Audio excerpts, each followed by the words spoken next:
Bien, lo primero es, ¿qué es eso de los autores? ¿Por qué de alguna manera podemos llamar la clase de hoy o la charla? Yo no siento que esto es una clase, sino más una charla, como una explicación que uno está dando al vecino cuando llegue y el vecino le pregunta, mira cómo hago esto. No lo dan una clase porque es que yo siento que darles una clase de esto es un poco, cada uno tiene su propio trabajo, entonces no es como algo que uno pueda simplemente decidir, vamos a hacerlo de esta manera, cada uno tiene sus propios métodos. Entonces hablemos un poco de lo que son los autores. ¿Quiénes son los autores? Bueno, obviamente los autores son las personas que ustedes van a mencionar durante todo su proyecto. Y cuando uno organiza un poco la bibliografía de trabajo con la que uno trabaja, hay unas fuentes que llama uno primarias y otras fuentes que uno llama secundarias, ¿no? ¿En qué sentido primarias y secundarias? Bueno, en el sentido de la prioridad. ¿Quién? ¿Le escuchamos bien y no? ¿Se vio tarde? Bueno, no sé, un mensaje que me llegó ahora. En el sentido de prioridad, lo que es prioritario y lo que no es prioritario. Generalmente cuando uno está escribiendo algo, a veces uno comienza a leer cosas y uno no entiende. Eso es normal, eso les va a pasar con su tesis ahora, con sus demás trabajos, cuando estén haciendo sus trabajos de maestría, si alguno hace maestría o cuando se hacen doctorado, eso les va a pasar. Entonces, ¿uno qué hace? Uno lo que hace es que uno se va a algo que uno llama fuentes secundarias. ¿Qué son las fuentes secundarias? Fuentes secundarias es ese autor que se tomó el trabajo de traducir lo que el autor principal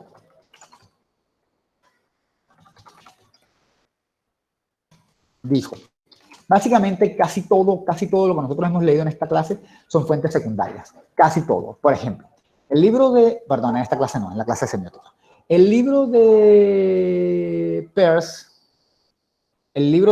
es un bloque. O sea, es una cosa que nada más le entiende Peirce y unos cuantos. Es bastante difícil de entender. Entonces, ¿qué hace uno? Uno se va a otros autores que hayan leído Peirce, que lo hayan entendido, y uno trata de entender un poquito a Peirce, pero de otros autores. Ese libro que hemos leído de niño, no sé si lo recuerdan, el libro que se llama Fundamentos de Semiótica y de Lingüística, eso es una fuente secundaria. O sea, el tipo no está produciendo teoría, él lo que está haciendo es que él leyó un montón de autores y él comenzó a crear su libro con base en lo que los autores habían dicho. ¿Está mal ese libro? Para nada, claro que no, ese libro está bien. ¿Por qué ese libro está bien? El libro de niño, ¿por qué está bien? Bueno, principalmente porque él no se está robando nada, él está diciendo quién dijo cada cosa. Él lo dice, no hay ningún problema con eso. Pero eso es una fuente secundaria. ¿Por qué? Porque cuando uno va a citar, uno, por ejemplo, si yo digo, la semiótica es X, y uno dice, bueno, eso cuando lo dijo, eso lo dijo niño. Si no estoy mal, el libro es de 2015, 16, creo que es, no recuerdo exactamente el año, 15 o 16. Pero resulta que esa definición no la dio niño, esa definición posiblemente niño la leyó en otra parte y la trajo en su texto. Entonces, ese es uno de los problemas que uno tiene cuando está utilizando las fuentes primarias o secundarias, que a veces uno le da crédito a gente que no tiene el crédito, que no fueron los que crearon el concepto. Por eso cuando ustedes están trabajando y leen la tesis de otra persona y citan a esa otra persona, no está bien. Está bien si están citando los resultados, porque los resultados sí son de esa persona. Pero si están citando la teoría que esa persona utilizó, está mal. Porque esa persona no hizo esa teoría posiblemente esa persona la encontró en otra parte. ¿Sí está claro? Entonces, uno en esos casos, uno lo que hace es tratar de buscar cuál es la fuente principal. Obviamente hay casos, como en el caso de Peirce, que de pronto son difíciles de entender, o hay otros casos en los que, o sea, uno puede tener problemas. Ahora, con la fuente principal, uno puede tener problemas. ¿Cuáles son esos problemas? Como les decía, en el caso de Peirce, no se entienden, porque a Peirce se le entiende poco, o el otro problema es, uno no conoce la lengua. Esa no es una excusa. Pero mucha gente lo utiliza y es como que, es válido, ok, te la acepto. Es decir, el texto está en inglés y uno de repente, uno no sabe leer en inglés, y a uno le toca simplemente pues adaptarse y leer la traducción. Entonces, la primera idea que hay que tener claro es, hay unas fuentes que son primarias. Para su proyecto de tesis, básicamente hay unas fuentes que son primarias y unas fuentes que son secundarias. Las fuentes primarias son los autores que hablaron de teoría o que hicieron la teoría o que hicieron el antecedente o que hicieron el estudio. Es decir, los que dijeron la información. Las secundarias son los que interpretaron la información o simplemente la volvieron a decir con otras palabras tratando de escribir su propio libro. Hay mucha gente que hace eso. Yo me atrevería a decir que hay más fuentes secundarias que fuentes primarias de cualquier tema. Siempre hay más fuentes primarias que fuentes secundarias. Hay un montón de libros que explican qué es la lingüística y, sin embargo, libros que hayan definido la lingüística, solo uno, el curso de Lingüística General de Saussure. O sea, el único libro teórico que define lingüística es el libro de Saussure. Pero libros que explican la lingüística desde otros autores, un montón. ¿Por qué esto es importante? Porque cuando ustedes escriben su tesis, cuando escriban su tesis,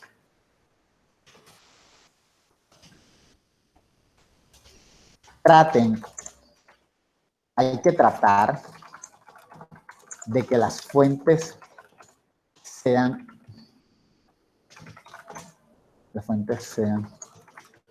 primarias. Ahora, ¿cómo sabe uno qué fuentes son primarias y qué fuentes son secundarias? Uno lee el texto y uno se da cuenta si el autor está citando o no está citando a alguien. Por ejemplo, vamos a buscar a ver en alguno de estos textos, a ver que tengo aquí abiertos de otras materias. Por ejemplo, este libro es de un señor que se llama Medios, Masas y Audiencias. Es un libro de segundo, posiblemente con él también dieron clase ustedes el año pasado. Es un libro bueno, es un libro que utilizaba William, pero que personalmente yo considero que es un libro bueno cuando lo recibí. Maldito, ¿qué te pasa? Bueno, el libro se llama Medios, Masas y Audiencias y el autor se llama, si lo logro encontrar, no me lo va a mostrar.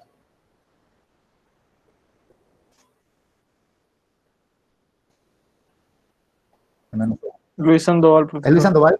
Medios, Masas y Audiencias. Lo cerré, qué tonto. Es Luis Sandoval, ok. Sí, señor.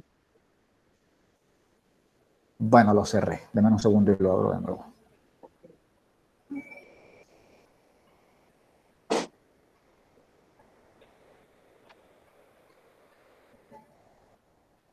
Medios, Masas y Audiencias.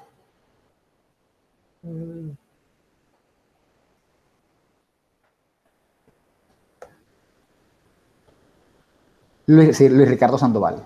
Entonces, ¿qué pasa con este libro?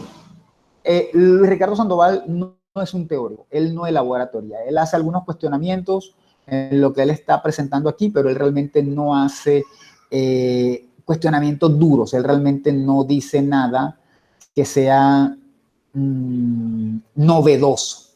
Él está haciendo más una interpretación de lo que muchos autores dijeron. Entonces, una de las cosas, por ejemplo, que él hace en el capítulo 2 es que él comienza a definir qué es una sociedad y qué es la masa según Ferdinand Tonis y según Le Bon. Entonces, por ejemplo, él comienza a definir la masa según Le Bon y comienza a decirnos la masa es esto, lo otro, es un término de comunicación que seguramente ustedes saben. ¿Cómo sabe uno cuál es la fuente primaria y cuál es la fuente secundaria? Bueno, ya sabemos que Sandoval no es la fuente primaria, ya sabemos que Sandoval tomó y creó un libro con base en comentarios de otras personas, lo cual está muy bien, es un libro muy bueno, pero nos damos cuenta por cómo vamos leyendo. Si decimos, en la descripción que hace Le Bon de las masas se destaca el componente irracional de las mismas, no vamos a decir cosas como Sandoval dice que la masa es irracional. No, el mismo Sandoval nos acaba de decir en el texto que quien dice que la masa es irracional es Le Bon.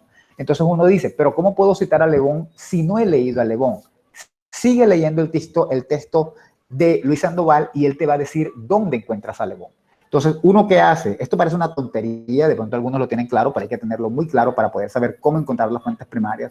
Uno busca hasta donde nos digan dónde está el libro de Le Bon, y aquí encontramos el libro de Le Bon. El libro de Le Bon es un libro de 1995. Un poco temprano, obviamente, porque uno esperaría que el libro de Le Bon fuera más viejo, pero lo que uno primero piensa es, Le Bon hace parte del siglo XIX, ¿no? Entonces uno lo primero que piensa es, bueno, debió ser que Le Bon escribió su texto en el siglo XIX y esta es la última versión. Teniendo ya uno claro que el que está definiendo masa es Le Bon y no Luis Sandoval, uno busca entonces en el mismo texto cuál es la referencia de Le Bon, y la referencia de Le Bon es Le Bon 1995. Y uno hace lo más básico, que es irse a la bibliografía y buscar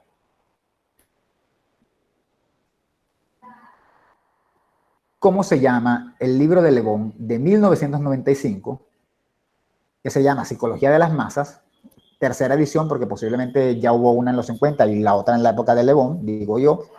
Uno busca, entonces ya ahí uno busca el libro Psicología de las Masas, lee a Le Bon y uno cita en su tesis a Le Bon.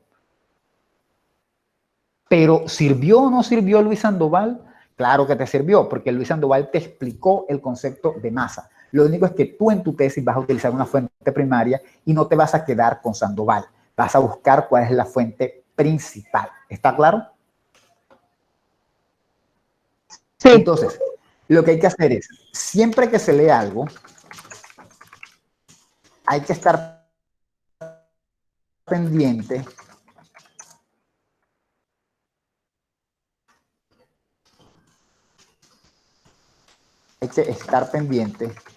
si se trata de una fuente primaria o secundaria. Si es primaria, cítala sin ningún problema. Si es secundaria, trata de encontrar cuáles fueron las fuentes primarias y cite las fuentes primarias. ¿Está claro? Ahora, los que intentaron leer, por ejemplo, el texto anterior que estábamos viendo en la clase de semiótica, ese es un texto de fuente primaria. ¿Y cómo lo nota uno? Porque en ninguna parte el autor cita a otras personas. Él no lo está haciendo. ¿Quién es el autor de ese texto que estábamos viendo en la clase de semiótica? Charodot. ¿Y quién es uno de los padres del análisis del discurso? Charodot. Es una fuente primaria, es clarísimo, lo notamos. Además de que habla enredado. Eso es algo bien interesante, porque a veces cuando uno lee libros y uno dice, este libro está enredado, es muy posible que eso sea una fuente primaria. Parece un dato chistoso, pero es que es la verdad, porque curiosamente las fuentes secundarias lo que hacen es aclararnos dudas, con excepción exactamente, o sea, para eso me refería, que o sea, si existe una fuente secundaria es porque están interpretando lo que dijo la fuente primaria, y es decir, que la fuente primaria no fue tan clara como la fuente secundaria. Sí. Claro, hay excepciones. Hay un librito que les puse a leer a principio de semestre en semiótica que se llama Semiótica para principiantes, y como me dijo, creo que fue Kevin una vez, profe, eso no era para principiantes, déjese de eso. Exacto, pero esa era una fuente secundaria y realmente era un libro difícil de leer, pero esa era una fuente secundaria. No siempre se aplica, pero es cierto que se supone que siempre las fuentes secundarias son fáciles de leer y las fuentes primarias. Consejo: busquen fuentes secundarias. Lean, entiendan, y cuando tengan claro, vayan a la primaria. Eso sí, a veces van a pasar sorpresas, como que uno se va a la primaria y uno dice, oye, esto estaba clarito, yo ni siquiera tenía por qué ponerme a leer la secundaria, pero a veces no, es una cuestión de seguridad. ¿Está claro? Profe, una pregunta, para los investigación-creación, ¿se tiene que hacer como tal un documento así? Un marco teórico como tal, no, hay unos referentes. Pero sobre eso iba a ir ahora, porque hay unas cositas que hay que mejorar en el proyecto, quizá no para cerrar el semestre, pero sí a lo largo, en la que los de investigación-creación sí tendrán que utilizar autores. De pronto el marco teórico de los proyectos de investigación-creación no es tan fuerte, pero sí tienen que haber unos antecedentes, unas personas que hayan hecho trabajos similares, tienen que haber, por ejemplo, si están hablando de técnicas audiovisuales, son básicas y que no necesitan un autor, pero hay algunas cosas que son muy especializadas. Les voy a poner un ejemplo. Hay un plano, ustedes sabrán mejor que yo cómo se llama, pero hay un plano o un movimiento de cámara que se comenzó a utilizar a partir de una película que se llama Toro Salvaje. ¿Saben qué película es Toro Salvaje? Toro Salvaje es una película de Martin Scorsese con Super Robert De Niro. Fue la película que le dio el Oscar a Mejor Actor a Robert De Niro. En esa película se hacía algo que era bien interesante. Voy a ver si puedo... y ustedes me dirán cómo se llama. Voy a por lo menos buscar la película para que vean si de pronto la han visto. Toro Salvaje. Es esta la película. Y en esta película se hacía algo como esto. Voy a ver si esta es la imagen donde lo muestran.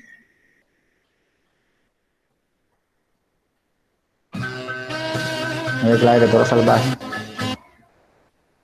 No, no lo van a mostrar. Profe, busque la escena, o sea, describa la escena que quiere ver. Movimiento de cámara de Toro Salvaje será. Ustedes van a saber cuál es el movimiento de cámara. Pero hay algo que les quiero decir. Movimiento de cámara de Toro Salvaje.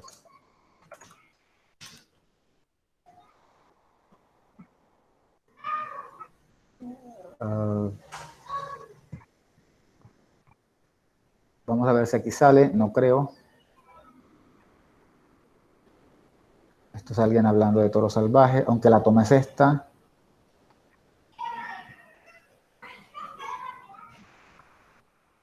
Bueno, es un movimiento de cámara que consiste en que tú acercas con el zoom el sujeto que estás mirando al tiempo en que te alejas con la cámara. Y de esa manera se crea como un espacio mayor entre el sujeto y el personaje. ¿Sí está claro? No sé si no se logra entender. Eso es un efecto muy, muy popular. Pero resulta que esta película es de 1980 y en 1980 eso fue una novedad porque eso no se hacía. Entonces, ¿qué pasa? Que cuando ustedes hacen el marco teórico para los de creación, por ejemplo, y utilizan técnicas que son muy conocidas, muy populares, que no tienen nada de especial, no hay ningún problema. Usted solo menciónelas en su glosario. Pero si están utilizando técnicas o deciden hacer su marco teórico, creo que por aquí va algo de la escena, este tipo de cosas que se hacen. ¿Te parece que se fuera como ampliando, como alejando? No lo sé en qué consiste. Pero si ustedes están utilizando una técnica que es novedosa, que acaban de desarrollar, hay que darle crédito y lo ideal es que uno describa y diga de dónde viene y cuáles son los autores. En 1980, haber hecho esta técnica para Scorsese fue una novedad. Entonces, cualquier producto que hiciera algo similar en 1981, posiblemente en el proyecto, definían, se utilizará esta técnica de secuencias, así como se utilizó en la película Toro Salvaje de Martin Scorsese, en la dirección de cámaras de X persona, dándole crédito. 40 años después, pues ya eso no tiene ni lugar, porque ya todo el mundo hace lo mismo, ya lo hicieron, se cansaron de hacerlo y lo siguen haciendo. ¿Está claro? Entonces, el marco teórico de lo de creación va a incluir elementos de cómo crean y justifican o utilizan autores dependiendo de si lo que están diciendo es una novedad o es algo antiguo. Básicamente eso. Igual para cualquiera, ¿no? Para cualquiera. O sea, por ejemplo, en el caso de, bueno, David está haciendo un trabajo de Profe, en mi caso que yo estoy haciendo algo como de identidad cultural. Ajá. O sea, y bueno, la cuestión está de cómo ha influenciado la llegada de los venezolanos en la gastronomía de Cartagena específicamente. Ajá. Entonces, o sea, al momento de yo buscar en el estado del arte y todo esto, no es como que me aparezca mucho al respecto. Y en el marco teórico no sé cómo que a qué enfocarme. Ok, sobre eso vamos. Lo que pasa es, bueno, ya son casos muy particulares. Pero básicamente tu marco teórico como tal depende de lo que tú quieres lograr y lo que quieres conseguir. Obviamente se va a remitir a elementos como identidad. Básicamente, habrá que definir qué se entiende por identidad. En algún punto, si tú quieres hablar de que los cartageneros están los venezolanos están influenciando, si tú quieres decir que los venezolanos están influenciando la identidad culinaria de Cartagena, tendrás que decir en algún momento dado qué se entiende por identidad culinaria y cómo en algunas comunidades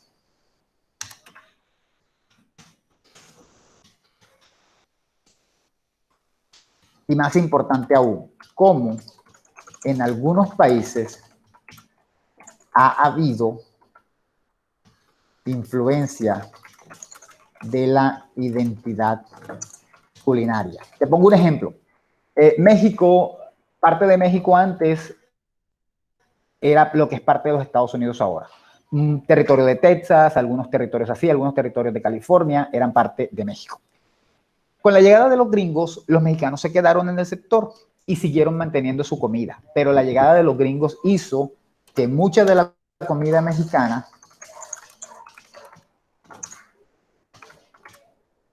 se viera influenciada por la comida gringa. Entonces, la comida mexicana es muy sencilla. O sea, un taco es una tortilla que es flácida en este caso, pero cuando vamos a Estados Unidos es durita. Es una tortilla dura y aparte de dura, entonces lleva aguacate y lleva queso. Y si es posible... Sí, lleva otras cosas. O sea, modificaron, es lo mismo, pero como modificado. Modificado, exacto. Entonces, esos son casos en los que hubo una influencia en la identidad culinaria. Y así han habido influencias en la identidad culinaria en muchos elementos de la cocina en general. Por ejemplo, yo me imagino que en algún momento dado la comida argentina debió ser influenciada por Italia, antes o después. Porque de alguna manera la comida argentina, tengo entendido que tiene elementos italianos, justamente por la influencia de la llegada de los italianos. Entonces, han habido muchos casos en general, muchas de las cocinas han sido influenciadas por otras culturas. Y sobre esa base, sobre lo que se haya dicho de ese tema, es que se construye el marco teórico, o por lo menos los antecedentes, porque yo no diría que es un marco teórico, pero sí los antecedentes de tu trabajo. ¿Qué está claro? Sí, ok. O sea, entonces eso iría más que todo en la parte de antecedentes, pero en el marco teórico iría lo de la parte de la producción. Podría ser, es una manera de verlo. Básicamente yo considero que debería ser así, o simplemente dejar todo en un gran antecedente. Hagamos una aclaración. Los autores generalmente se utilizan en el planteamiento, algunos también se utilizan en la justificación. Por eso es que quise hablar más de hablar del marco teórico hoy, hablar de autores, de dónde utilizamos autores, y se utilizan en los antecedentes y se utilizan en el marco teórico. ¿Cómo los utilizamos en cada una? Ustedes para este semestre de pronto no lo van a utilizar, pero en el planteamiento del problema uno utiliza autores que hayan trabajado, o menciona uno autores que hayan trabajado el mismo tema de uno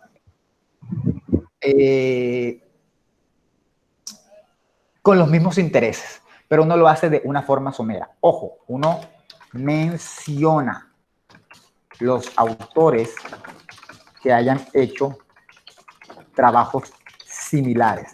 Entiéndase por similares muchas cosas. Similares puede ser, por ejemplo, en el caso del secamiento del río de David, puede ser autores que hayan hecho documentales sobre secamientos de ríos, o puede ser autores que hayan hecho documentales sobre, fíjense, en ese caso pueden ser autores que hayan hecho documentales sobre secamiento de ríos. Bien específico. Pueden haber, en caso de que no encuentren nada de eso, pueden ser autores sobre temas de medio ambiente, o sea, de destrucción de medio ambiente. O incluso pueden ser ya no documentales, sino videos, producciones, ficción, pero relacionada con su río. Fíjense que con cada cosa hay como unos limitantes, ¿no? ¿Por qué relacionada con su río? Bueno, porque él puede mencionar en su planteamiento del problema que el tema del río nunca ha sido relevante, que el tema del río nunca se le ha prestado atención y que de hecho lo único que se ha hecho sobre el río es una película que se basa en ese río y es la única manera en la que la gente pudo tener acceso y es el único documento histórico que está en el río, punto. Pero en este caso, mientras que en los dos casos de arriba pueden ser documentales sobre secamiento de cualquier río en cualquier parte del mundo, y acá pueden ser temas sobre medio ambiente, también en cualquier parte del mundo. Yo preferiría que fuera solo sobre Colombia, porque fíjense que ya no estamos siendo tan específicos en el tema. En el caso de la ficción, tendrían que ser necesariamente sobre ese río. Porque si me haces un trabajo de ficción, o sea, si mencionas un trabajo de ficción sobre cualquier río, pues no necesariamente va a tener que ver con el río que le está trabajando, sino que lo utilizaría en ese contexto para decir que no hay trabajos centrados en el río y que lo único que hay sobre el río es una película que se hizo en la que el río sale y el río es el protagonista. Punto. Suponiendo que eso pasara. Pero fíjense que en el planteamiento digo que se menciona, uno no profundiza. ¿Dónde profundiza uno sobre esos trabajos? Aquí. En los antecedentes retomamos los autores mencionados en el diagnóstico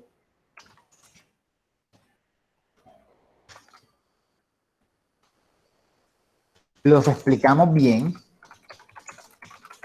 y finalmente decimos, sin comprometernos, así como hablábamos del lenguaje en semiótica, o sea, de que uno se compromete siempre que habla, entonces tratar de no comprometerse tanto, de no decir este trabajo me va a servir o no me va a servir, sino simplemente decir el trabajo es una buena propuesta que se puede tener en cuenta dentro de mi documental, por esto y por lo otro, pero no decir así tan abiertamente como de forma lambona, el trabajo me va a servir por esto, no, sino una forma mucho más mesurada.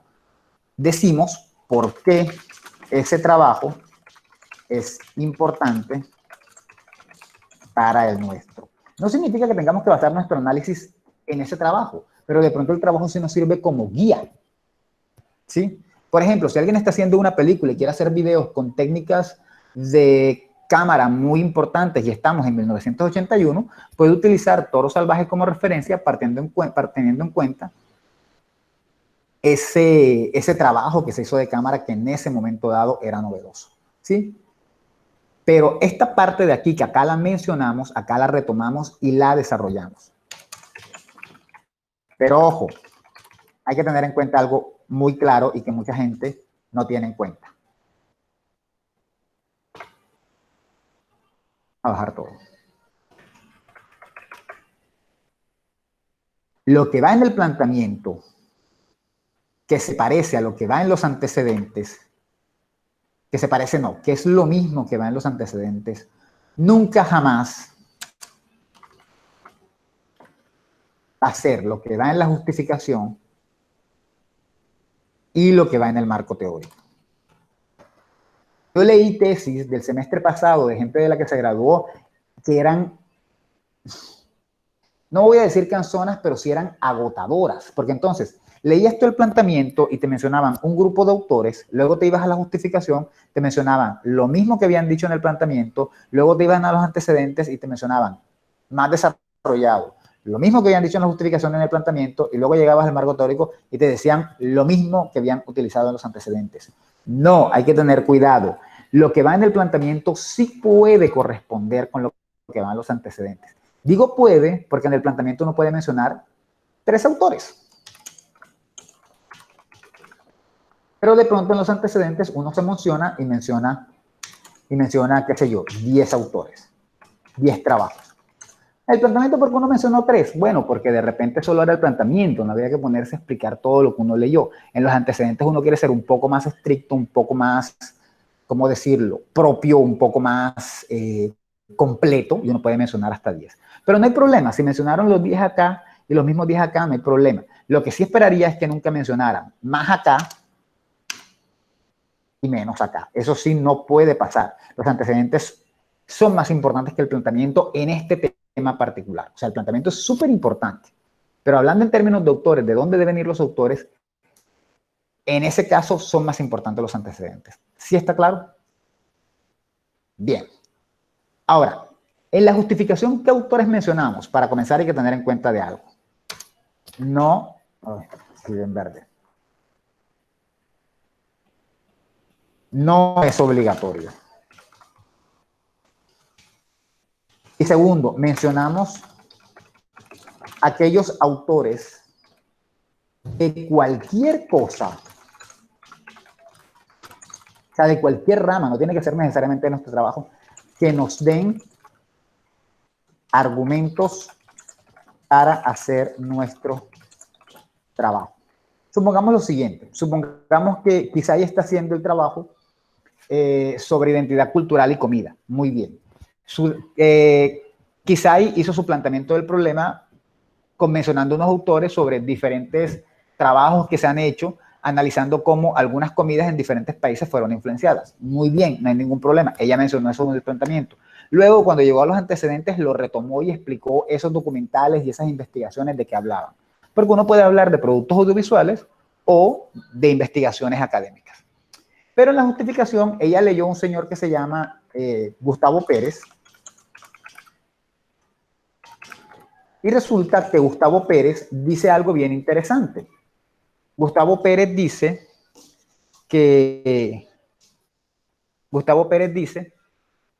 un segundito. Gustavo Pérez dice que es que me están trayendo cositas de una fiesta que hay al lado de mi sobrino, ¿no? Entonces estoy guardándolas para ponérmelas ahorita. Gustavo Pérez dice... No se preocupe, profe. Gustavo Pérez dice que la identidad cultural de los pueblos se construye en el intercambio de saberes. ¿Sí? Gustavo Pérez dice eso. Fíjense, eso en ninguna parte Gustavo Pérez está hablando ni de comida, ni de Venezuela, ni de documentales, ni nada. Gustavo Pérez no está hablando de absolutamente nada de eso. Él simplemente está dando una opinión sobre cómo se construye la identidad cultural. Y entonces, quizá en su justificación, una de las cosas que dice es, mi trabajo es importante porque puede mostrar... Profe, una pregunta. Dame un segundo. Puede mostrar cómo se construye una nueva identidad gastronómica para Cartagena. Sobre eso, Gustavo Pérez nos dice ¿Sí se dan cuenta? O sea, Gustavo Pérez aquí no tiene nada que ver ni con los antecedentes ni con nada. Le está sirviendo a Kizai para justificar su idea de que su trabajo es importante porque está hablando de la identidad cartagenera y de cómo se construye. ¿Sí logran notar la diferencia? Ahora sí, dime, Nayara. Sí, claro. ¿Qué? Fui yo. Bueno, cuéntame. Profe, uno en la tesis puede hablar en primera persona. La pregunta del millón. Déjame tomar un respiro de 5 segundos y te respondo. Mira, si fuera por mí, todo el mundo debería hablar en primera persona. Mi tesis de doctorado está hecha en primera persona. El problema, y te voy a decir de la forma más mesurada y correcta que puedo, o sea, más propia, no quiero ser grosero, pero voy a decirlo así. El problema es que hay gente que jode. Es decir, o sea, le interesa que tiene que ser en tercera persona porque es un producto científico. Mentira, eso es mentira. Tú puedes como para que se vea formal o algo así, no sé. Exacto, es un asunto de formalidad, pero es mentira. Tú puedes escribir tu tesis perfectamente en primera persona y nadie jamás te va a decir que tu trabajo vale menos o vale más. Oye, eso es un asunto de lengua, eso no tiene nada que ver con tus resultados. Tus resultados pueden ser maravillosos, tú puedes transformar la realidad con tus resultados. Toda mi tesis está escrita en primera persona del plural. Yo siempre digo, nosotros hicimos este trabajo, ¿cuál? Nosotros, si fui yo solo. O sea, ¿sí me entiendes? Entonces, sí, claro. a lo que voy es, desde mi punto de vista, desde el punto de vista científico, no hay absolutamente ningún impedimento que diga que tú no puedes escribir tu tesis en primera persona. Si la quieres escribir en tercera, la escribes en tercera. Si la quieres escribir en primera del plural, la escribes en primera del plural. No hay ningún argumento científico que diga que eso está mal. La recomendación es averiguar si el UNIVAC, eso sería un problema. Yo considero que no debe ser. Eso sí, hay tesis. Exacto, o sea, por eso preguntaba, porque igual me pueden hasta devolver esa cuestión porque esté escrita en primera persona. Personalmente, cuando yo hice mi licenciatura me dijeron, no puedes hacerla en primera persona.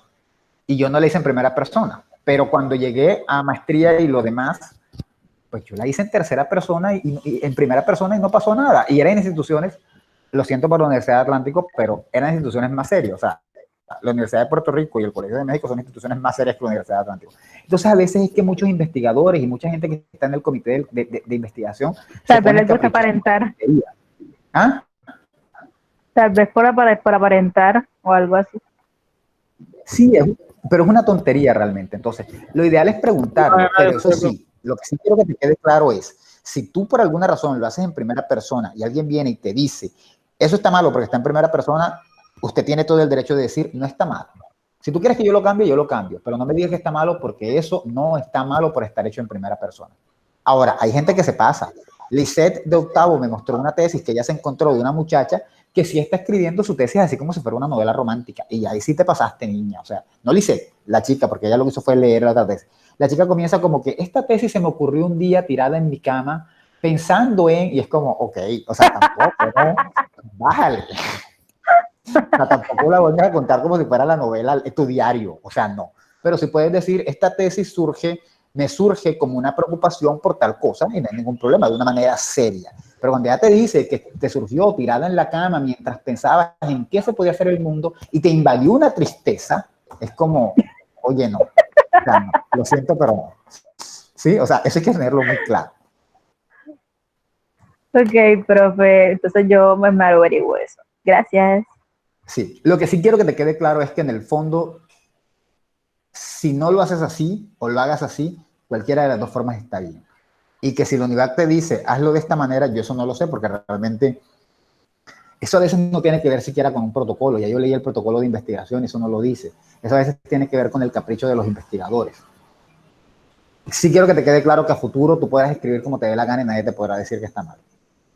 Vale, profe, Bien. está bien. Ahora, ¿qué va en el marco teórico? Adivinen qué va en el marco teórico. La teoría. Exacto. En el marco teórico van teorías. Por eso es que los de creación no hacen un marco teórico tan estricto, porque la teoría se usa para explicar los fenómenos que estamos analizando. En ese sentido, si yo lo que estoy haciendo es un documental, yo no estoy analizando ningún fenómeno. Por eso es que los que hacen producción no utilizan un marco teórico en el sentido estricto, porque no están analizando un fenómeno. Pero en el caso de Nayara, que está analizando... ¿Qué estás analizando, Nayara? Recuérdame. Hola. Nayara no está. ¿Y no era Nayara la que me hizo la pregunta ahorita? Profe, está hablando con Kisai.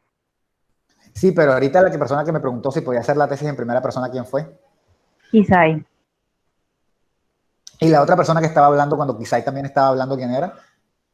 Nadie, Kisai. No, ¿En serio? sí, ¿Te has hecho alguien la respondió Nayara, pero Nayara creo que se salió. Ah, de pronto sí, porque hubo un momento dado en que yo estaba respondiendo a Kisai y alguien me hizo una pregunta. ¿O era Yo también misma. Kisai? Ah, ok. Bueno, el punto es que Nayara está haciendo algo de redes sociales. No sé por dónde voy. Nayara está haciendo algo de redes sociales. Creo que algo relacionado con el bullying o algo así. Entonces, supongamos que Nayara analiza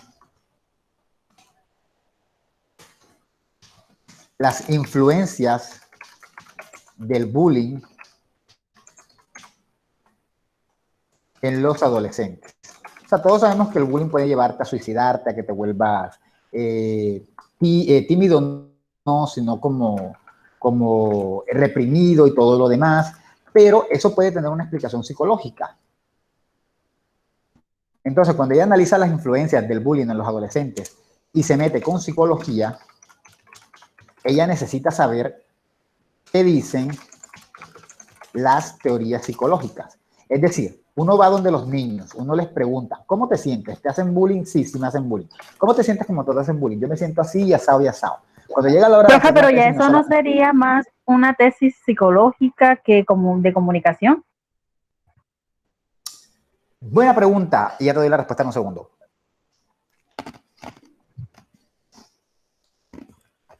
¿Cuál es el objeto de estudio de las ciencias de la comunicación? El objeto de estudio de las ciencias de la comunicación. El objeto de estudio de la ciencia de la comunicación son los medios masivos, sus tecnologías y la comunicación interpersonal e institucional mediada por las nuevas tecnologías. O sea, cuando hablamos por internet. Esto que estamos haciendo aquí, esto es bastante así casi personal porque somos hasta poquititos, ¿sí? Pero decimos que esto hace parte de los intereses de las ciencias de la comunicación porque estamos haciéndolo por redes.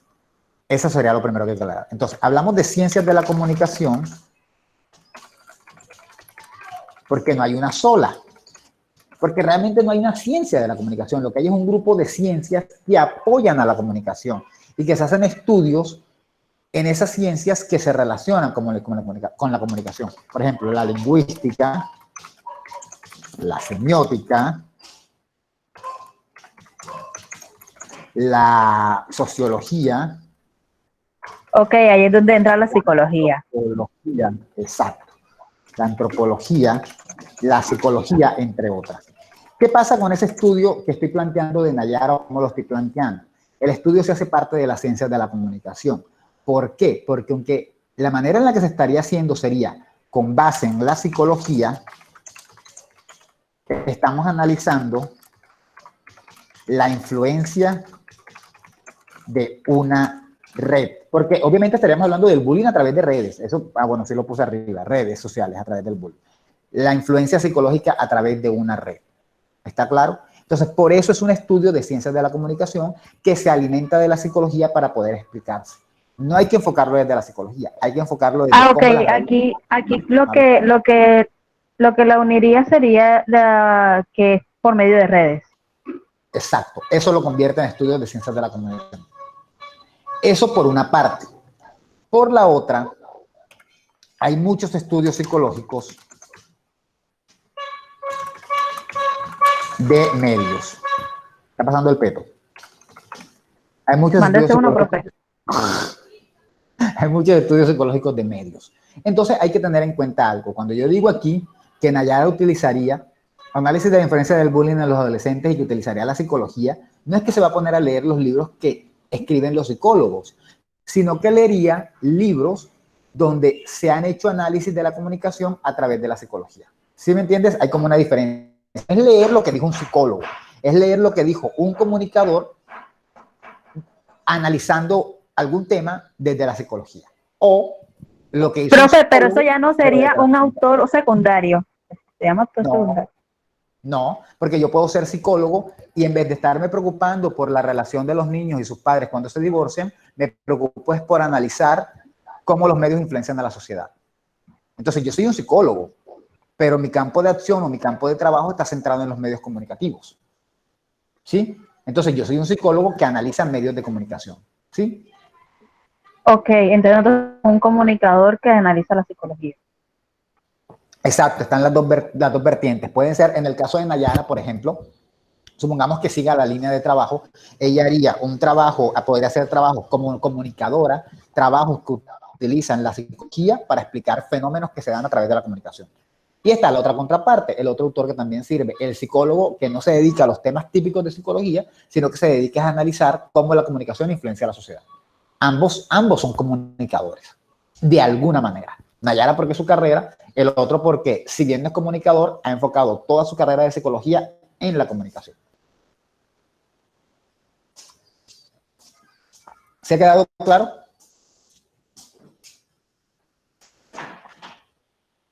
Bien.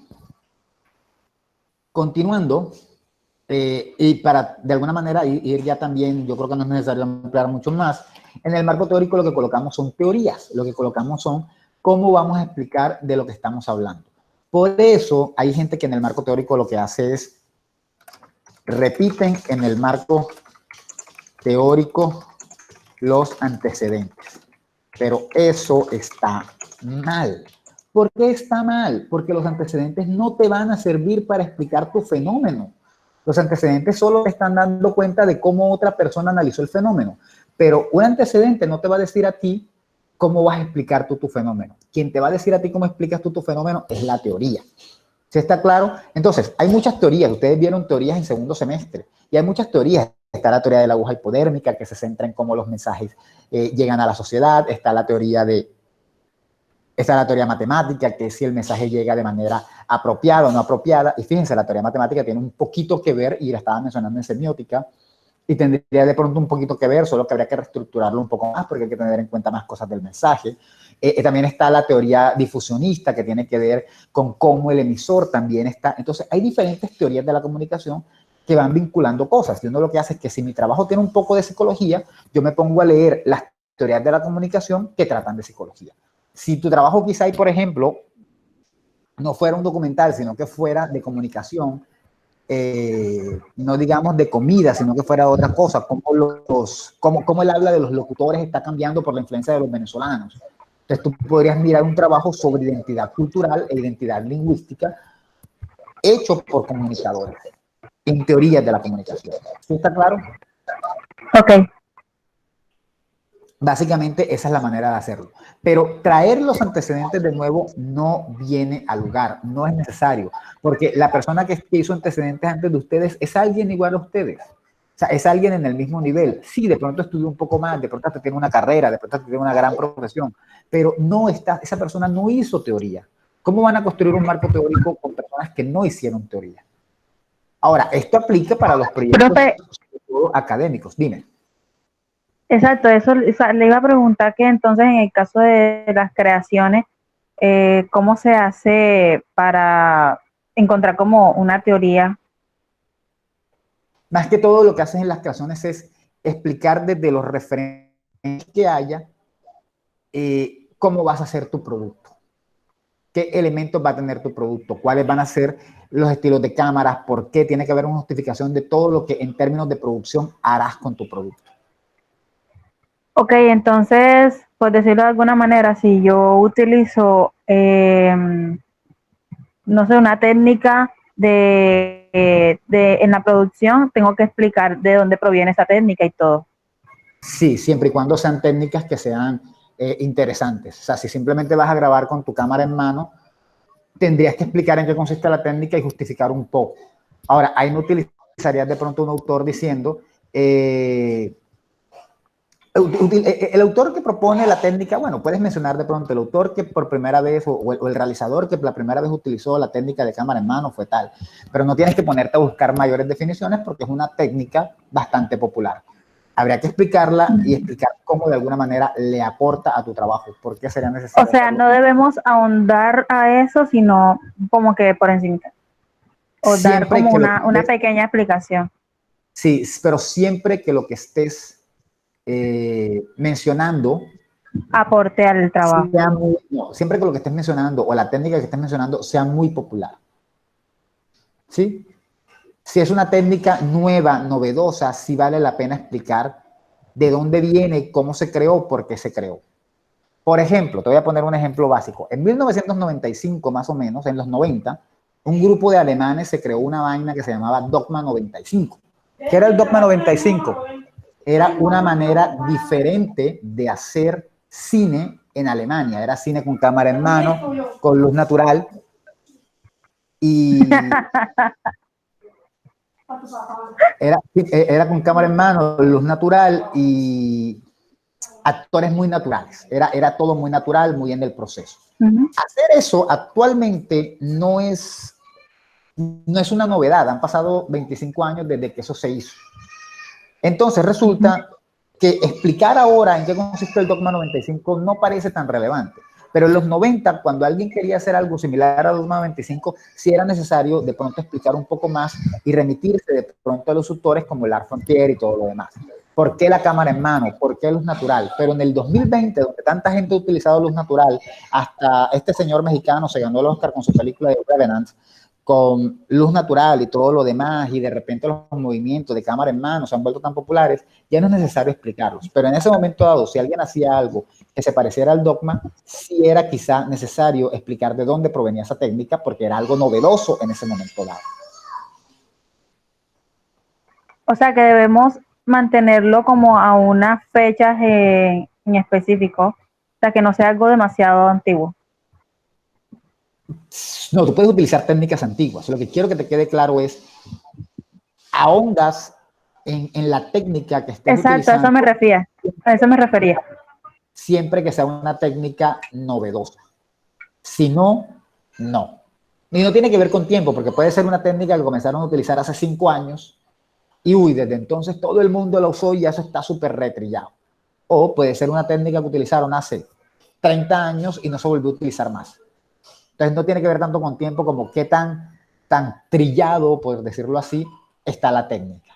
Qué tanto la gente, cuando tú le digas la técnica X, la gente va a entender a qué te refieres. Si dices cámara en mano, cualquiera entiende. Pero de pronto si dices la técnica cámara en pie, no sé. Pues ahí sí te toca explicar porque si son pocos los que han grabado con los pies, pues es más difícil, ¿no? Ok, ya entendí. ¿Dudas sobre esto?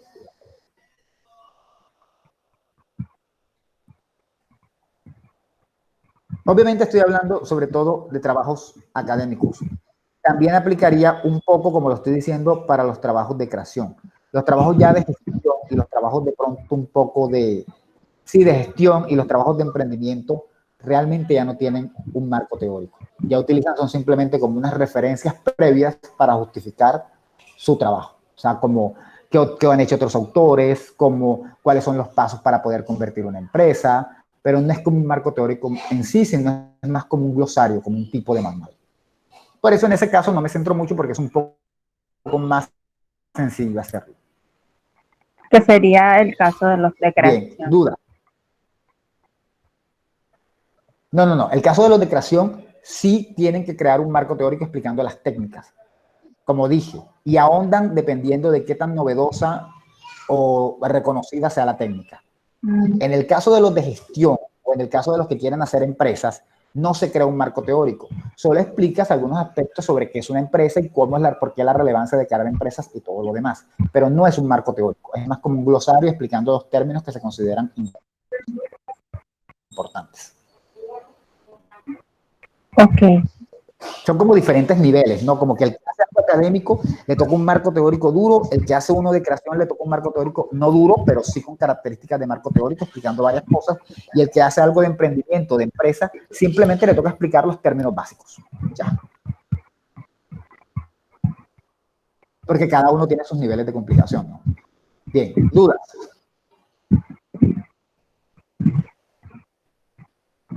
Bueno, ya cada uno, si tiene dudas particulares sobre lo que hemos hablado y necesita que hablemos para la construcción de su marco teórico o lo que sea que vaya a hacer, dependiendo de cuál sea su producto, pues ya me puede escribir y hablamos. Miramos a ver cómo lo Profe, ¿está claro? profe, nos podría mandar algún ejemplo de de un marco teórico de una creación. O sea, para Bueno, yo les he mandado tesis poder de creación, guiarse. pero entonces voy a tratar de Es que buscar cuando entre yo las. estuve buscando, usted nos mandó como un link donde habían varias tesis, pero estuve buscando y no, o sea, no encontraba algo que se afianzara. Bueno, voy a tratar de encontrar de pronto un poco de tesis, pero ojo, a veces los marcos teóricos de tesis de creación, el autor lo que hace es ponerse a hablar del tema, como si tú te pusieras a hablar de identidad. Eso no está mal, eso también puedes hacerlo, puedes hacer las dos partes, un poco de identidad y un poco de producción. Eso también tiene que quedar claro. Pero a veces algunos se centran solo en hablar de identidad y dejan de lado la parte de producción, que también es importante. Entonces yo buscaré y les Ok, enviaré. bueno, ¿Sí? está bien. O sea, Bueno, igual para guiarnos. sí. ¿Dudas? Supongo que no. Espero. Que Bueno, suba entonces a la con eso, clase. básicamente cerramos esta pequeña clase, porque fue una pequeña clase como para aclarar dudas, para sentir que estamos haciendo algún anteproyecto, aunque curiosamente, como dije, están aquí la mayoría de con los que he hablado, con los que no he hablado es los que no están, pero eso es otra historia. En fin, nos vemos entonces el próximo miércoles. Listo, Profesor, profe, gracias. Una pregunta, ¿quién tiene preguntas? Arnold acá. Profesor, lo del Arnold, estado de el arte entra dentro del marco teórico, ¿verdad? el estado del arte es igual a los antecedentes, es lo mismo. Lo mismo. Literalmente es lo mismo. Listo.